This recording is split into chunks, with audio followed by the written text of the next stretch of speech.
Welcome to the Conversations with Good Brothas radio show. My name is Shawn Francis-Coleman, and this is... I'm Darnell, Ramsey. We thank you for coming. Before we get started, we just wanted to send you, a deep appreciation. We understand that time is very valuable and priceless. You could be doing other things, and we don't want to waste your time. So we do thank you from underneath the bottom of our hearts. Before we get started, we're also going to tell you a little bit about ourselves so that you have an idea of who you're listening to. And Darnell's going to transition in and tell us, tell you a little bit about how we got what the radio show stands for and what we plan to do. This is our inaugural, radio show. So just work with us. We're going to make some mistakes, and then with us and be empathetic. And we have, a great discussion prepared for you all. With that said, we were asking their lines so we don't necessarily hear the background noise. At a given time, we will take comments and questions regarding today's topic, but again, we want to make sure that all lines are muted so we won't hear the noise in the background. We appreciate that if you take care of that as soon as possible. So, Mr. Ramsey, would you like to tell the people a little bit about yourself? I know today I invited a lot of family and friends, college friends as well. So not much I'm going to add on. I'm hoping through our conversations over the next few weeks you'll get to know me a little bit. But of course, Darnell Ramsey, college. I have a lot of experience working in both the corporate sector as well as the non-private sector, and I'm going to leave it at that. So. Okay. So my name is Shawn Francis-Coleman. A bit about myself. I'm a coach. I'm a professional counselor, and I have a personal development company. But I guess like Darnell Ramsey said, we'll get to know one another, as this show progresses. But I am somebody who my entire career, childhood, like many people, in a bunch of negativity.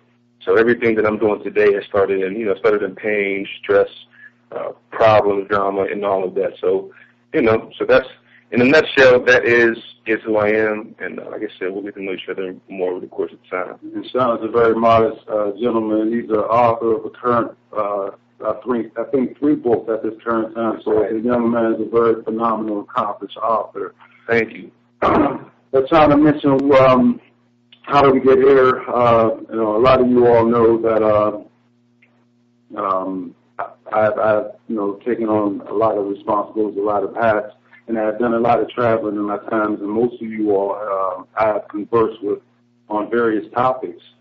So with that said, I have thought that it would be a great idea just to have a talk show where you hear from men or from good brothers with good character and some of the things that everyday brothers talk about. I know there are various talk shows out there, but mostly they're from entertainers or so-called famous people. But rarely do we get an opportunity to talk to, the everyday brothers that we come encounter with. Unfortunately, many of us don't have the opportunity to meet Brother Steve Harvey or some of these other brothers who host talk shows. But this is a platform on which I will be bringing on in the next few weeks, bringing on brothers from all different walks of life, different professional backgrounds.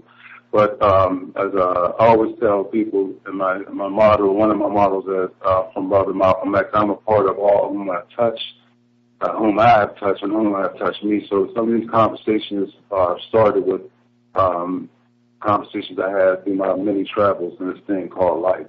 Mm-hmm. So with that said, today's topic, we had put it on Facebook, and we had, text out to a lot of people the power of accountability, as well as some of Charles Barkley, who's an all-star basketball player, some of his recent comments that he made regarding the Ferguson situation, which, we're going to touch on briefly, but the majority of the conversation, we're going to talk about the power of accountability. But I think that we should start with Barkley's comments, because I know whenever you have brought it up, you have brought up some good things, from your perspective. So can you just talk a little bit about, what he said that kind of ignited that passion in you to even have this discussion? So Barkley's one of the gentlemen I have a certain amount of respect for because he's, in the media. Of course, he's an African-American male. But sometimes Barkley touches upon or talks about some of the controversial things that a lot of entertainers or so-called people in the media avoid. So one of the comments, I guess, with the recent thing going on with Ferguson, the officer was acquitted or wasn't brought up on charges. Barkley did a recent interview, and he had made some, I guess, some procedures, some controversial comments about black people and how my issue with what he was talking about is how you generalize all of us and all of us in his general comments. And one of the things I know, I read an article on the brother Eton Thomas, who's a former basketball, wrote an article, and he talked about some of Barkley's comments. And one of the things he had talked about is how the police needed to patrol black communities, and if the police didn't control black communities will be like the Wild Wild West. And I found that to be a very general statement because, of course, I live in a community where there is a majority of all African Americans, and so quite a few of my friends live in what Barkley would classify as a black community, and that struck a nerve with me because I don't think that some of the communities that I've lived in need to be patrolled, at least no more than other communities. So, and one of the good friends, a point that caused me to ponder when he said that when you think about Charles Barkley, over the last few years, he's been a successful athlete and transitioned to. So, what type of communities or what type of contact has or what type of people have Barkley came in contact with. So he figured, Barkley's, very successful as far as monetary. He's a very successful brother. So a lot of times, who are Barkley going to be around when it comes to African Americans? He's going to be like him.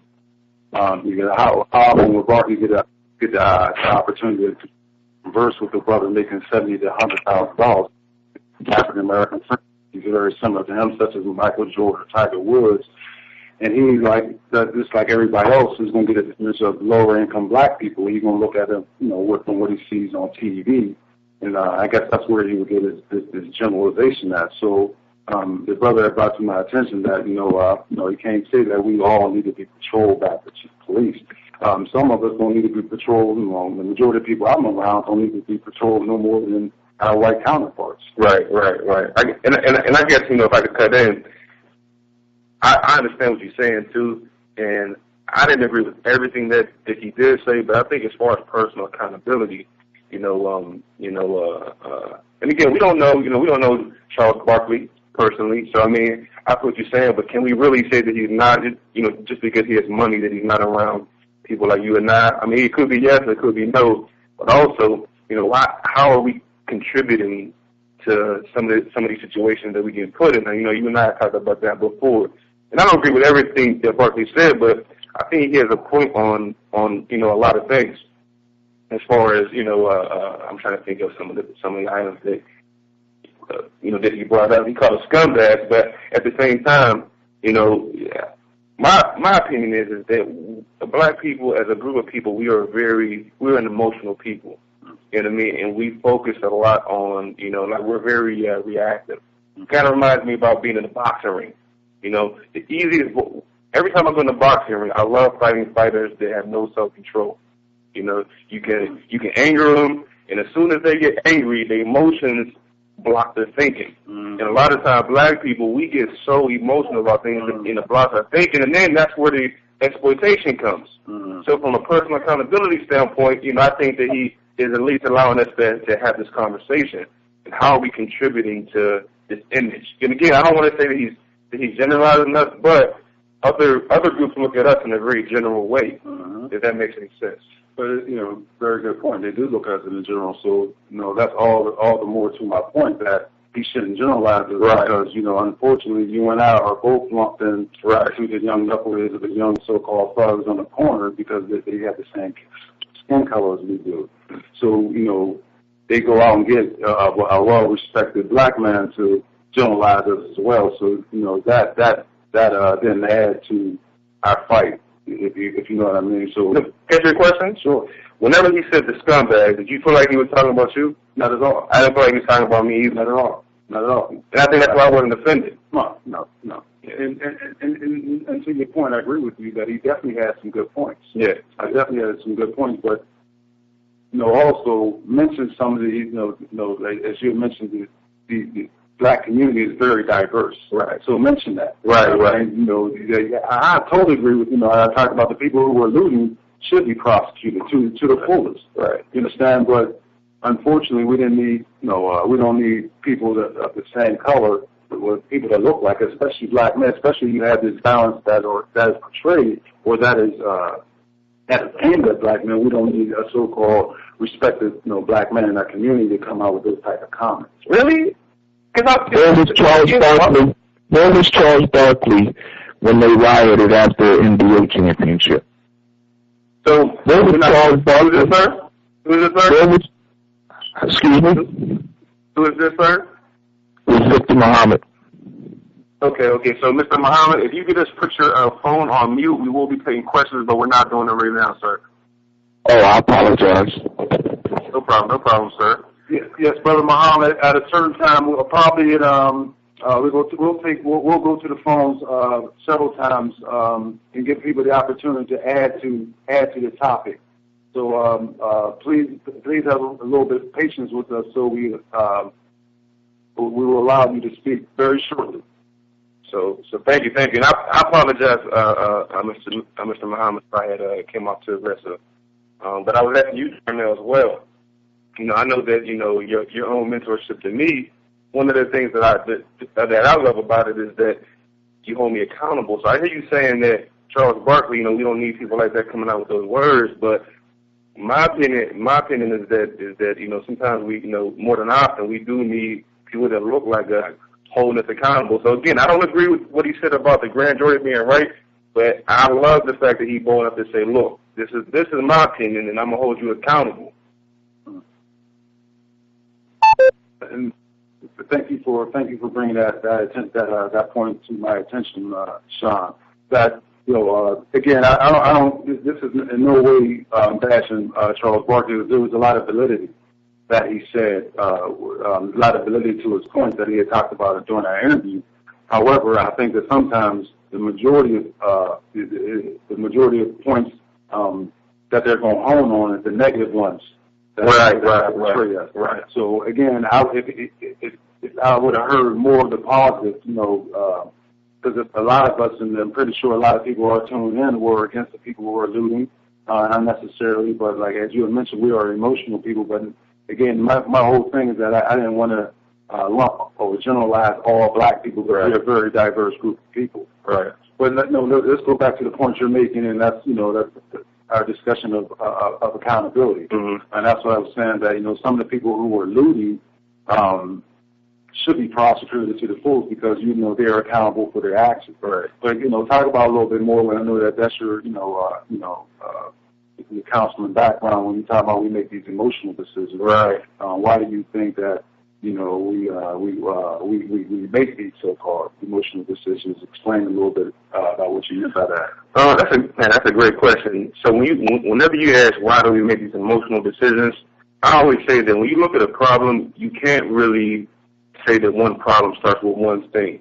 Depression doesn't come from one thing. Depression comes from a multiple, various amounts of things that have happened. In our field, you can't get a diagnosis unless you present with a certain amount of symptoms. You meet 6 out of 7 of these symptoms that contribute to your diagnosis.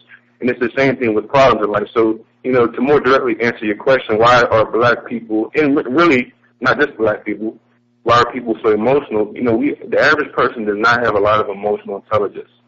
It doesn't really matter what race it is. You can go to Hispanics, to Caucasians. The average person does not have a lot of emotional intelligence because it's very hard to manage those things under stress. This is not stuff that starts in school. We learn about all this stuff in school, but we don't have a class that teaches us self-control. You know what I'm saying? Like me being a therapist, all these therapists I know, not one of them can tell you a tangible skill on how to self-regulate. You know what I mean? So one of my answers is that it's not being taught. Okay. And then we have a lot of, and then on top of that, we have a lot of baggage. We have a lot of historical baggage. We have a lot of generational things that we have been experiencing that have contributed to us. Like, we're in pain.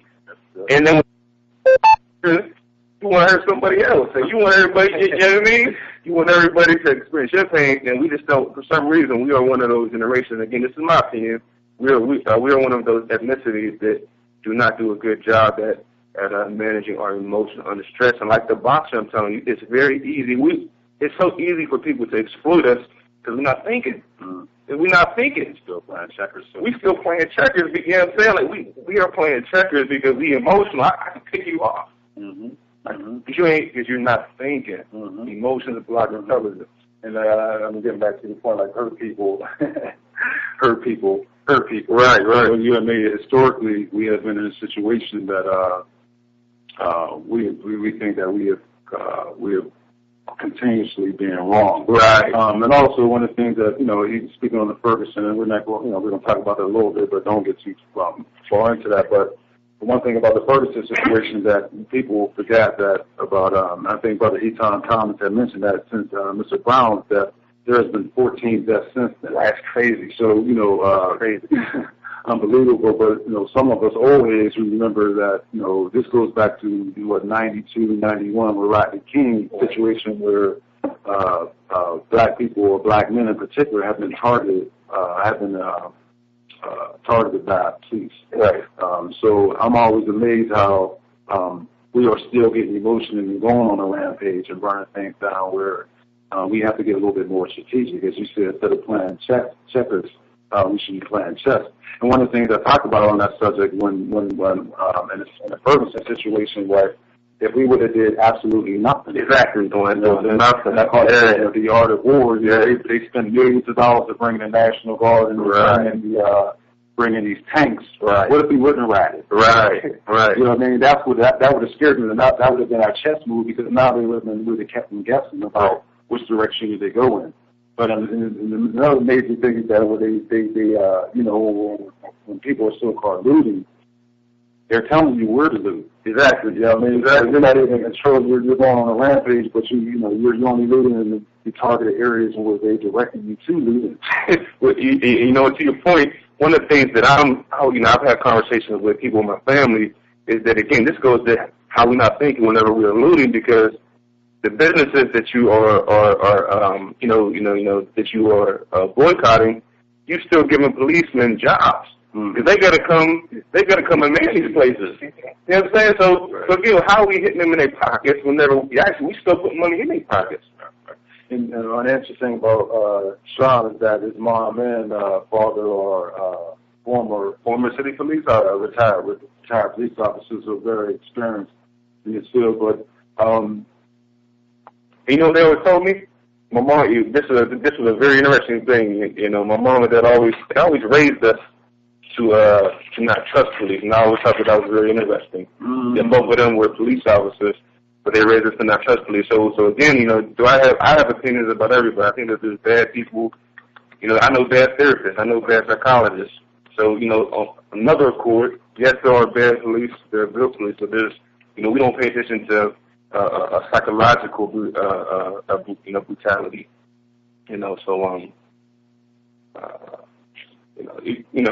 To your point, I just think that we have to be more objective about things. And strategic. Yeah, strategic. So I think, Brother Muhammad, just before we move on to the accountability topic, I know you had a question about Barkley. If you have any comments or questions, allow for a couple minutes to unmute the lines, and please add on to any suggestions or any comments you may have at this time. You say I can go now? Yes, sir, Brother Muhammad. Yes, sir. Okay, well, I think accountability and justice go hand in hand, because justice is fair dealing. And because Dr. Martin Luther King said rioting is the language of the unheard. I like So that. when Brother Barkley, and he is our brother, talked about this, where were the voices of people calling for the prosecution of the people rioting after NBA championships?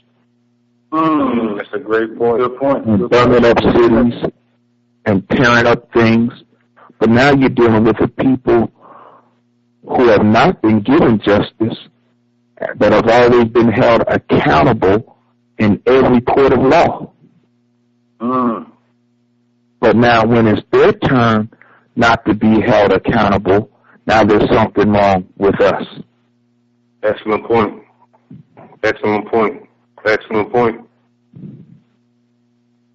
So whenever we're talking accountability, we're always talking justice, because a man is not justified not being accountable for his actions. But a black man is held double accountable for everybody's action or inaction.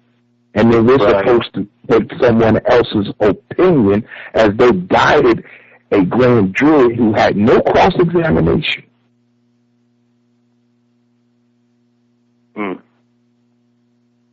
That's an excellent point, Brother Muhammad. So I guess what I'm hearing you say is that, and this is what I'm taking from it, are you saying that we can only pay attention to the accountability of one party and one group, and we also, which I think is a great point, we got to remember that this person also, who, Officer Wilson, he's accountable for something too. Is that what you're saying?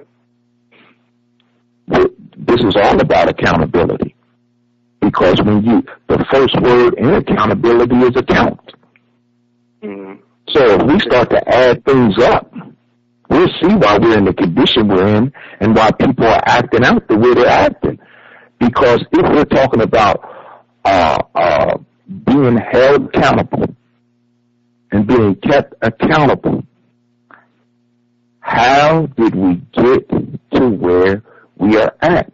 Most of us can't think in terms of living a productive life when we're so stressed out. We want to be better fathers, but we can't even get the jobs we want as men. Black men, since the inception of this country, as Willie Lynch taught them, have been under attack. This goes long before Rodney King.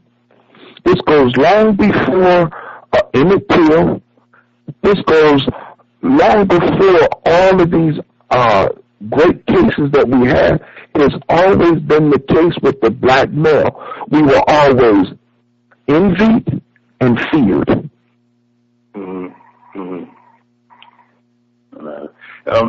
Thank you so very much for your input. Great points, Brother Muhammad. Very, very, very good points. Just took some notes on that. I'm gonna give somebody else the opportunity to speak, and I'm gonna touch on that, Brother Muhammad, and give you a little bit of views from my perspective. But is there anybody else out there that want to add on to Brother Muhammad's comments or the comments that we made thus far? Okay. All right. Brother Muhammad, one good point about accountability goes both ways, but let me see. I'm trying to choose my words so they won't be taken the wrong way. But one of the things that I'm always amazed from Brother Muhammad is that we all know that this is not our natural land. So I don't honestly believe that. I think when do we get to the point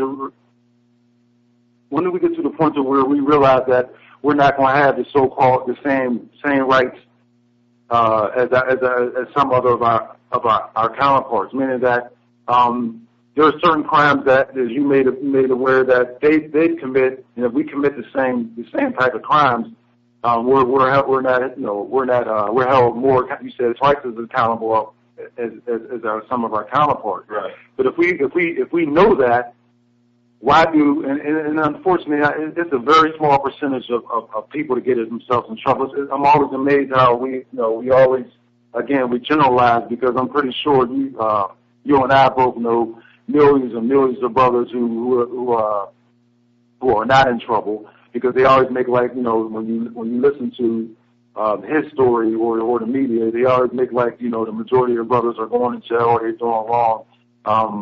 So I dispute that point. However, when do we get to the point to where we hold ourselves accountable for some of our actions and no longer look to be, to look for, I say, a fair shake? Is there ever going to be a fair shake when it comes to us committing the same or doing some of the same things that our counterparts are doing, and expecting justice? Brother, can I say something on that question? Sure. Please. The one thing we must understand, the one thing we must truly understand, is that land is not a respect of person. Systems are. Yes, sir. The land is not rejecting us. The system is rejecting us. Yes, we're as natural to this land as we are to Africa, because we're the original people on the planet. When they got here, they found people here. And because of their unnatural way, killed them off and enslaved us.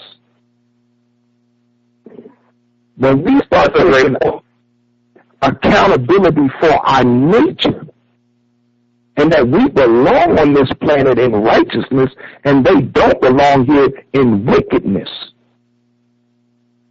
See, the things that they're getting away with is based off of a crooked nature.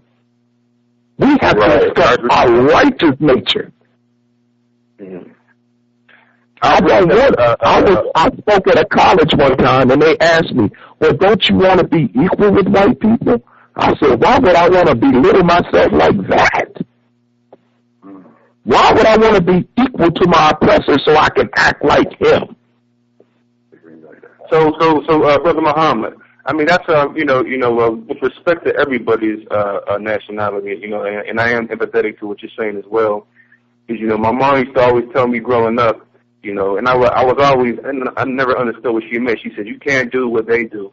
You can't do what they do, and I never knew what that meant, But in my adulthood, when I was doing things that I shouldn't have been doing, I was getting held accountable for them, then I understood what she meant.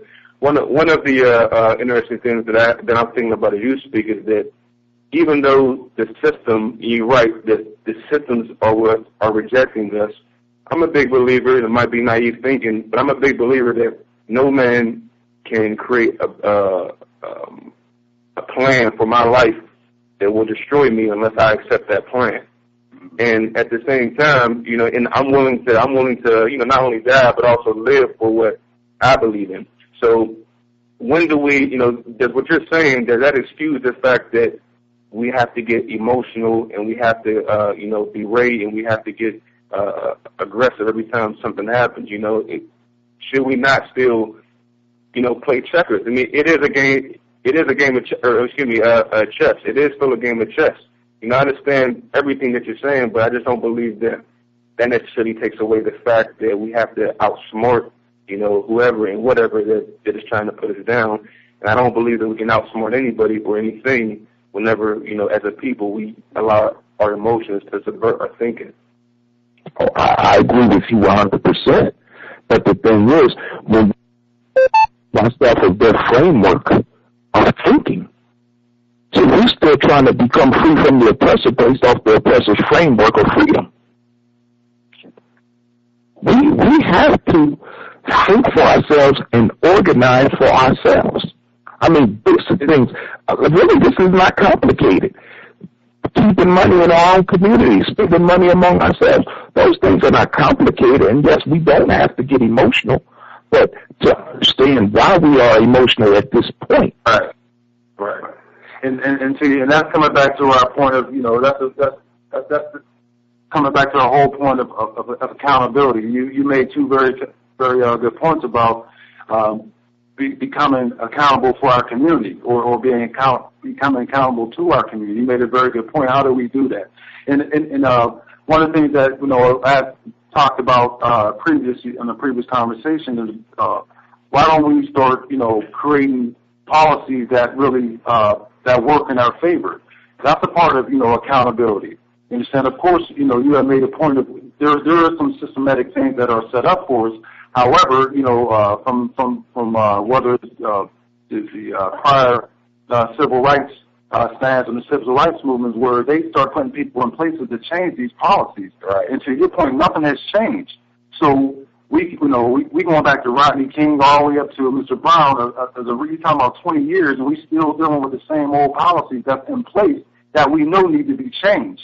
So the rioting or the protest is a start, but we to your point, we still have to now put some things in place where we can change policy. That all starts with us. We have more than enough educated policymakers to start to initiate this type of change. And to your point, again, we have to be accountable as a peoples. We have to be accountable to us. You understand? We can't expect the police officers to change our community when one of the things that's causing our community to be in disarray is the unaccountability of black men. In order for us, when you look at the movement, and you sound like you are a veteran brother, older brother. When you look at the movement of the 60s and the 50s, the original civil rights movement, whether it's Paul Robeson, Medgar Evans, Marcus Garvey, when you have these, you have these men, these men of great stature. They were accountable for their actions, or they were accountable for the movement of our peoples. So they didn't ask nobody to police our communities, sir. We got to be more accountable to ourselves. I think a lot of in the recent news or whatever, when I'm sitting around my white counterparts, when they're talking about, we don't talk about the thousands, the hundreds of thousands of killings that takes place amongst ourselves. Where's the accountability for that? You understand? We'll tear down towns for when a white police officer, and I'm not justifying that whatsoever, but we tear down and burn down towns when one police officer kill a young brother. But when we got young brothers killing each other on a consistent basis, we ain't doing nothing to that. That's where the rioting should be coming in at. But where's the accountability where people are stepping up and taking back the community, or we have a no snitch or a no tell motto in the hood, where we know people who are doing these or perpetrating these particular crimes, and we're not saying nothing or doing nothing, but we tear down towns when a white police officer killed one of our own. Right. So with that said, we are going to continue on that note, but we would like everybody to mute themselves again, and we will be taking questions at the end of the show.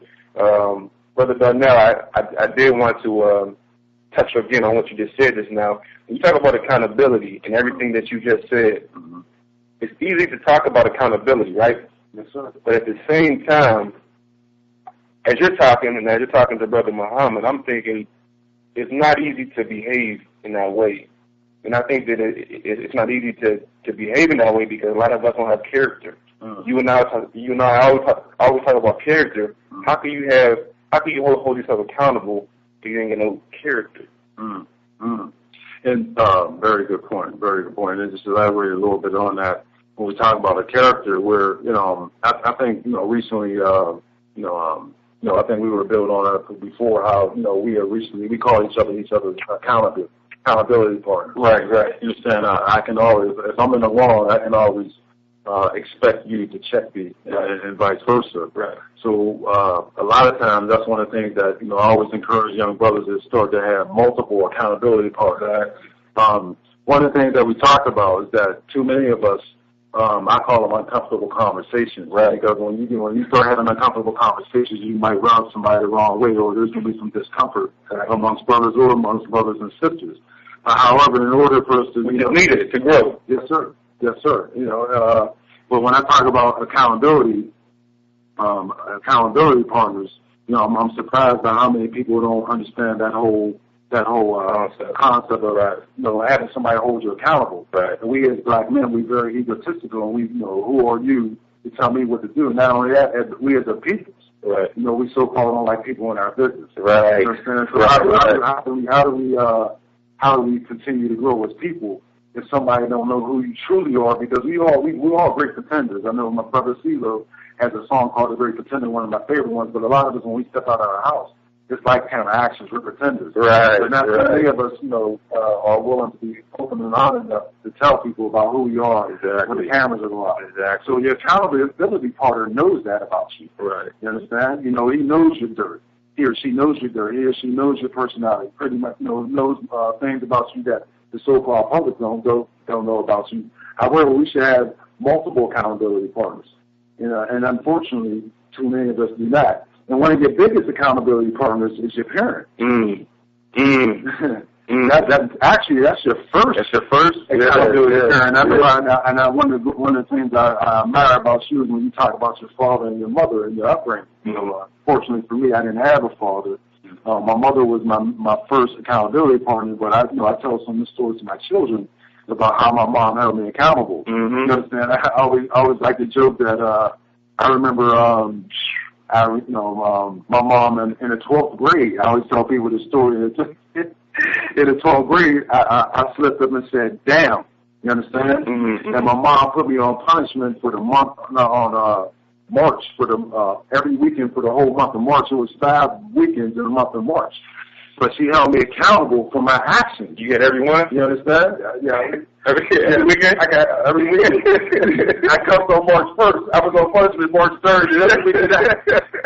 Every weekend after that. You know, my mom was my first accountability partner. I didn't know that. Right. My mom held me accountable for my actions. Exactly. So I always tell people about when it comes about back to parenting, an irresponsible young man Exactly, man. An irresponsible adult. Right. So a lot of us don't like that accountability because we're very irresponsible. But that started back from when our parents, you know, held us accountable, or they partnered with us to be our unwanted accountability partner. And that still transitioned to 2014, where my friends are my accountability partner. And you know what's deep about what you just said? How you just brought up from the past to the future? Mm-hmm. Because I remember whenever we were on Sister Q's show, you had talked about how, you know, if you get a toddler in a car, and the mom's thinking, I like rap, I like hip hop, but if you get a 3-year-old in the car and you banging, you know, Boosie and Jeezy and all these guys, of course I like them, but you got to hold yourself accountable for the behaviors that come from that. You can't complain whenever they in first grade getting suspended because you're saturating their minds in all of this negativity and counterproductiveness. So this is a conversation that a lot of us cannot have with parents because we don't want to hear that we ain't being good parents. But you are contributing to counterproductiveness, and you are not being accountable for your actions, but you want to hold that 7-year-old accountable. Come on, it don't make sense. And speaking of, we're going to build on but again, I just thought about that where, you know, your parents are first accountability. So if you never establish an accountability partner with your parent, how do you establish accountability partners with your peers? Right. Yeah, right. Because, you know, your parent is your first. Your first. So to your point, so when we ride in certain neighborhoods and we seeing, you know, or we listen to some of the things that our parents are rocking with their kids in the background, and you wonder why little Darnell is going to the, you know, kindergarten cursing and acting a certain way. Right. What else do we expect? What do you expect?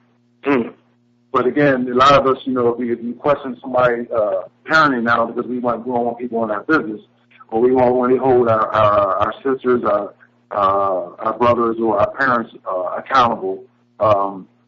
We were met with so much resistance. You know, from being a former teacher for several years, I was exposed to that. You know, where parents, when you talk to a parent about what their child is doing, how much resistance you got, how resistance you were met with regarding, you know, what are some of the things that you're teaching your son and daughter that's going to carry over into adult life. Right.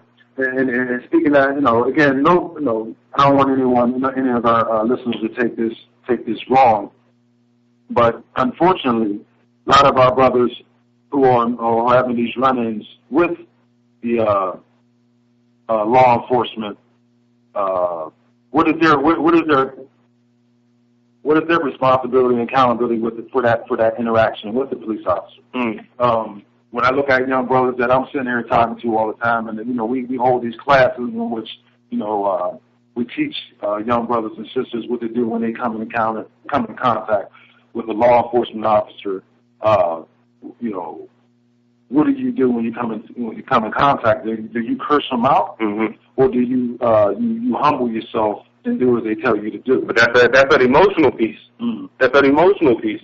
That's that emotional piece. But then again, you have to have a desire to even have a level of consciousness like that. And I kind of wanted to go back on a point that you had made. As you're talking about the community.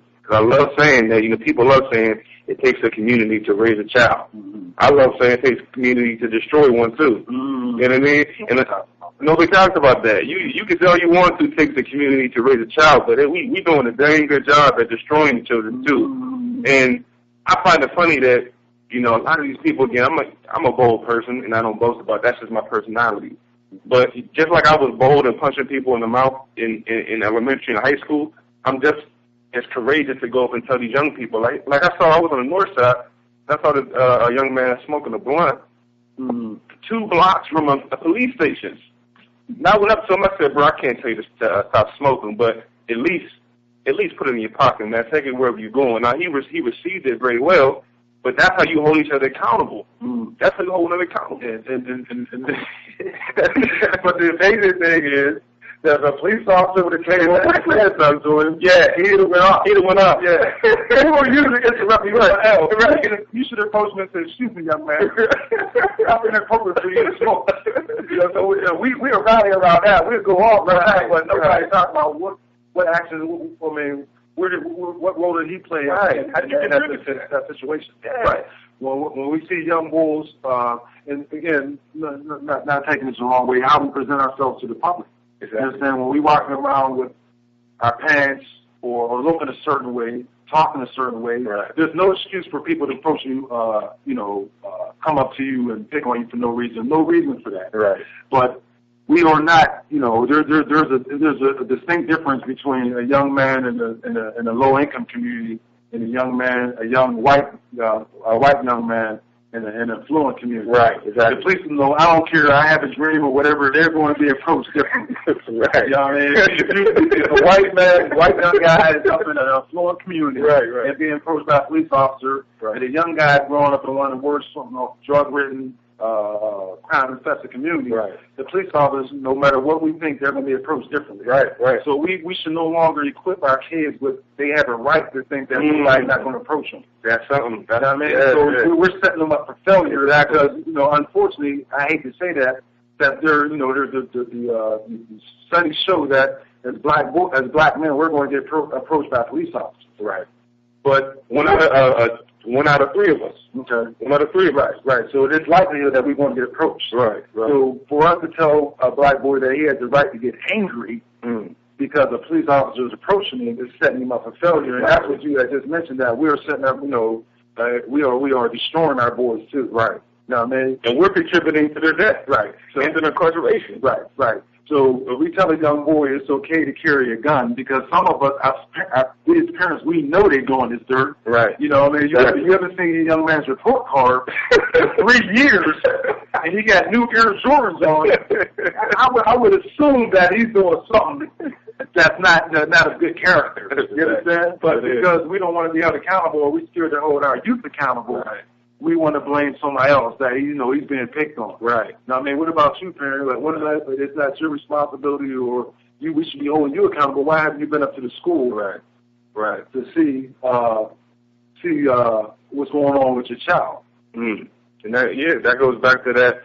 That goes back to and I'm talking about the quality of our community. And kind of bringing this all back. Again, I personally don't think that Barkley comments. I mean, I hear what you're saying about them being generalized. I don't think that they were as generalized as maybe people are perceiving them to be. Because there are some very awesome people, in every community, black, white, Hispanic, Asian, wherever you may live. but we really, I take pride, I take pride in myself. And that's a big thing, too. When you look at anybody great, if you don't have no reason to have character, when you look at a Dr. J, when you look at a Michael Jordan, when you look at Aliko Dangote, who is, I believe Aliko Dangote is the richest black man in Africa. He's worth like $20 billion. When you look at, I study greatness. Oprah Winfrey, people like that. They always said growing up, people had a lot of expectations for me, but nobody had more expectations of me than myself. And me, I want to be the best Shawn Francis-Coleman that I can be. So I got to emulate greatness.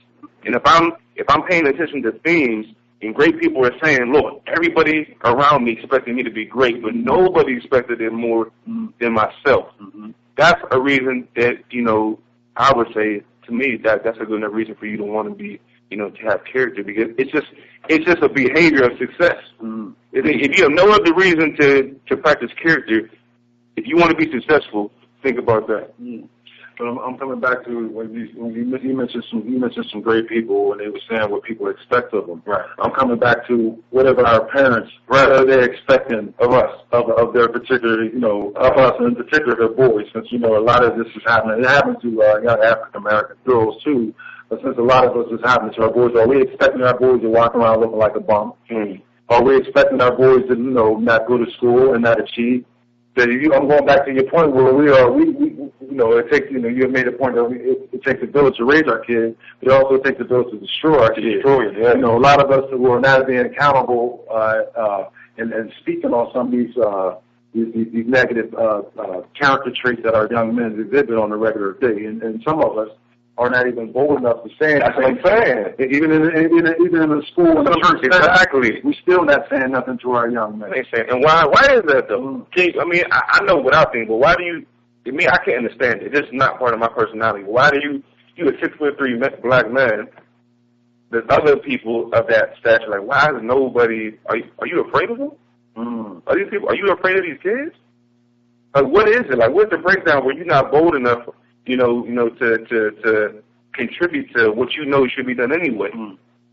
But I'm coming back to the accountability where, when you said, I expect a Shawn Francis-Coleman to say something to these young men. Yeah. I expect the type of brothers that I hang around and the type of sisters that I hang around where I know to say something to young sisters. Right. So I'm holding them accountable. Right. I'm coming back to this brother I spoke to earlier today. Like, we got to start holding each other accountable. Right. So making the improvements on the community. Right. You understand? Like, I got to empower you, or constantly hold it like how Shawn, who's like you impacted this year or this week. Exactly. So I'm holding you accountable. Exactly. Just like you're supposed to hold me accountable. We can't go up to schools and cursing and acting, kind of, out of character when we're talking to our teachers, and we can hold them accountable without getting, and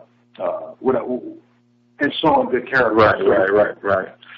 So, man, that's excellent. I could talk to you about that for hours, man. I think that right now, if you're still out there listening, Brother Muhammad, anybody else, we would like to open up the lines again, and just have anybody contribute their own thoughts to the conversation. Please feel free to do that before we wrap up. Yes, Brother Coleman. Yes, sir.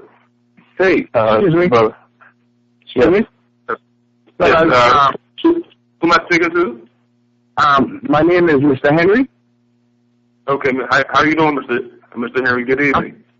Good evening. I just want to say, man, I'm going to start tuning in a little bit more frequently, because at least if y'all doing it maybe once or a few times a week, I just want to express that in my gratitude, the knowledge that y'all sharing is going to help me out in my personal life / my work life. So I'm not sure if y'all trying to wrap it up, but at least in the moment when y'all ask if anybody needed to say anything, I'm tuning in, tapped in, and that's what I would like to express, and I'm expressing it. So I just want to say I appreciate this whole movement that y'all doing, okay? Hey, I appreciate you, Mr. Henry. Where you from? I'm originally from the Virgin Islands, but I reside out there in Raleigh, North Carolina. Okay. And I'm a single parent too. And I'm kind of like in a situation where the stuff the propaganda that's on the news and stuff like that, I have I could make a good influence on a lot of people, just by tuning in to y'all and, using the knowledge that and the wisdom that y'all sharing to make a difference. Wow, man. I mean, we appreciate your energy, and we appreciate your, your appreciation for us, man. And we just hope that, we can continue to, give what you, to give to you, to the people, and also to receive, man. So everything that you, say that you're receiving from even this little discussion, man, we appreciate your energy and feedback. Thank you. Thank you, so. Yes, sir. That's what I have to say, and thank you again, and keep it up, okay? Thank you very much. You're welcome. God bless. All right, bless you as well. Francis-Coleman. Hello, Brother Coleman. Yes, sir. Yes, sir. Brother Wayne Glover. How you doing, Brother Glover? I'm blessed. And I want to say hello to you and Brother Muhammad. And this is an awesome forum, and we definitely need to do this more often. Need to get more people involved, even some of the younger young men, so that maybe they can help us to understand some of the things that they're thinking about and why there's such a gap between them and us. Right. And I was listening when you were talking about when Brother Muhammad was talking about the of these young, whether we are afraid of these young men. There are those who are afraid. And to a point, I kind of understand it, because a lot of them they're growing up so strong, so enhanced with so many different, I guess should I say, performance enhancement drugs and things of that nature. But I like that. I like that. Yes, sir. Yes, sir. But the fear should not be about what they can do to you. The fear should be about what is going to happen if we don't say anything. Yes. You know, at my job, I speak to a lot of them, and I think you spoke about it earlier, but it's the way you carry yourself also. Because when I'm at work, and whether it's at my store or another store that I might help cover or whatever, I go into the store and carry myself in a certain manner, and not because I think I'm, as the phrase is, all that. It's because I know that I'm a man of God, and for God to be for me, who can be against me? So I'm not worried about that part. And as you said also about being a little forward at times, and there were times when we were younger when you used your hands or your feet to get your point across, where you learn later on that it's not that does it, okay? Right. But unless we put this message out, then it's gonna get lost. And there are those who really respect you for who you are because they know you from somebody else, or they watch the way you carry yourself and they respect you for it. And once they respect you because of the way you carry yourself, then they're more apt to listen to what you have to say. You know? Right. So it does make a major difference on who you are within yourself. It does make a major difference on you believing in yourself above everybody else believing in you, because I heard that too. Right. Because we're not just here to decorate the earth. We're here for specific purposes. And we can't get it and we can't do it if we don't live it. We have to walk it.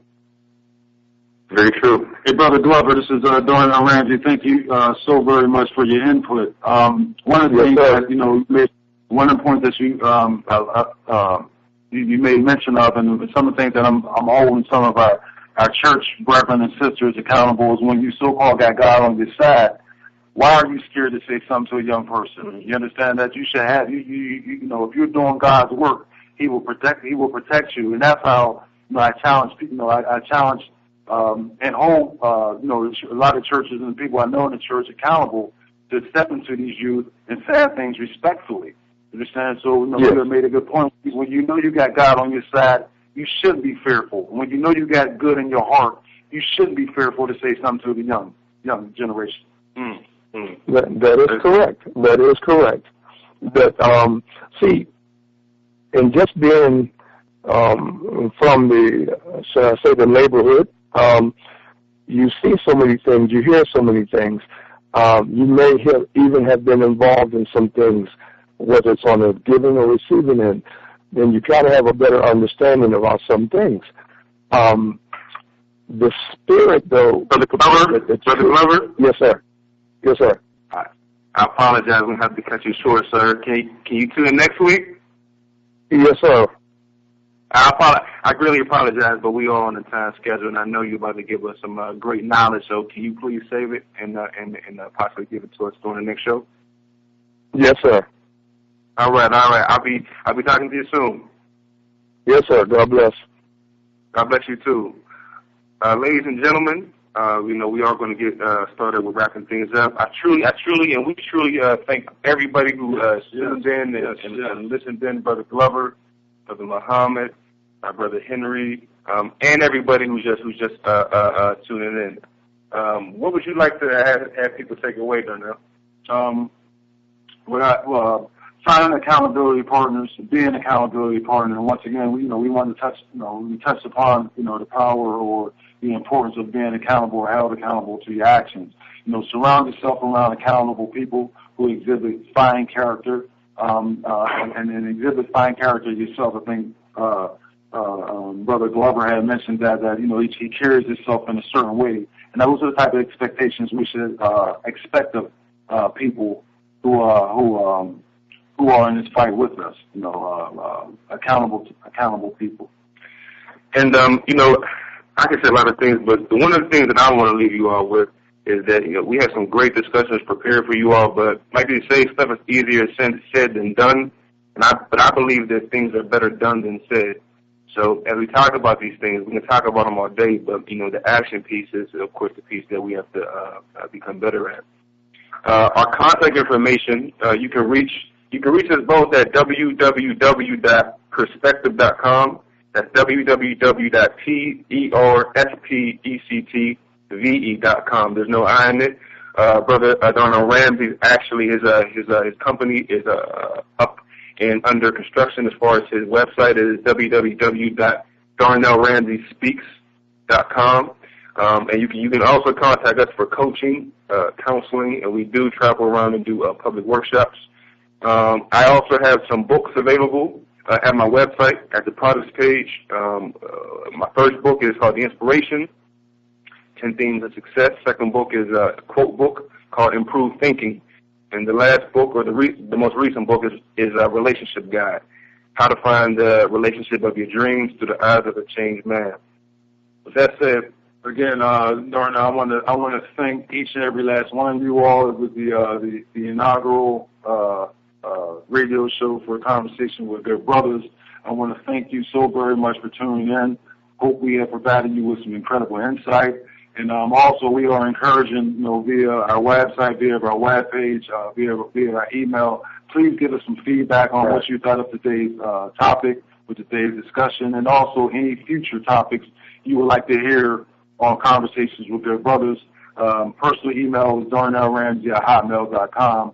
Again, thank you so very much. Peace and blessings. Have an incredible evening.